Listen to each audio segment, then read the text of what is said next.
ఏంటమ్మా రోహిణి మొఖం అలా వాడిపోయింది? ఎక్కువ పని అయిందా ఏంట పార్లర్‌లో అనైతే అడుగుతూ ఉంటుంది ప్రభావతి. అలా అడగగానే అవును పార్లర్‌లో ఎక్కువ పని అయిపోయిందా?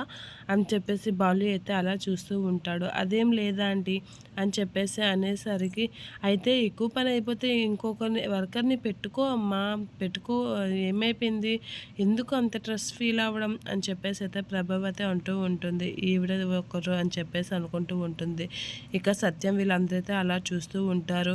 అవును చాలా ఎక్కువ పని అయిపోయింది నిజమే అని చెప్పేసి అయితే బాలు అంటూ ఉంటాడు. అలా అనేసరికి ఏంట్రా బాలు అలా మాట్లాడుతున్నావు అని అంటే, అదే అత్త వాళ్ళ పార్లర్‌లో ఓనర్‌లు పని చేయరు. ఓనర్‌లు పని చేస్తారు. వర్కర్‌లు పని చేయరు. వర్కర్‌లు కూర్చొని ఉంటారు. నేను చూసాను కదా కొన్ని పార్లర్‌లో అనేది అంటూ ఉంటాడు బాలు. ఆ మాటలకి రోహిణి షాక్ అవుతూ ఉంటుంది. సత్యం కూడా ఏంటి వీడు ఇలా మాట్లాడుతున్నాడు అనైతే అలా చూస్తూ ఉండిపోతూ ఉంటాడు. ఇక నిజమే ఒక విషయం చెప్పొచ్చా? ఇప్పుడు ఒక షాపింగ్ మాల్‌కి ఒక పేరుందంటే ఆ పేరున్న వాళ్ళదేనా ఒక షాప్ అనంటే, షాప్ ఎవరి పేరు మీద ఉంటే వాళ్ళే కదరా ఓనర్స్ అని అంటూ ఉంటాడు. ఏ పేరుంటే వాళ్ళే ఓనర్సా అని చెప్పేసి అయితే రోహిణిని చూస్తూ బాలు అయితే అంటూ ఉంటాడు. ఏ ఏ షాపింగ్ మాల్‌కి ఏ పేరుంటే వాళ్ళే ఓనర్స్ అన్నమాట.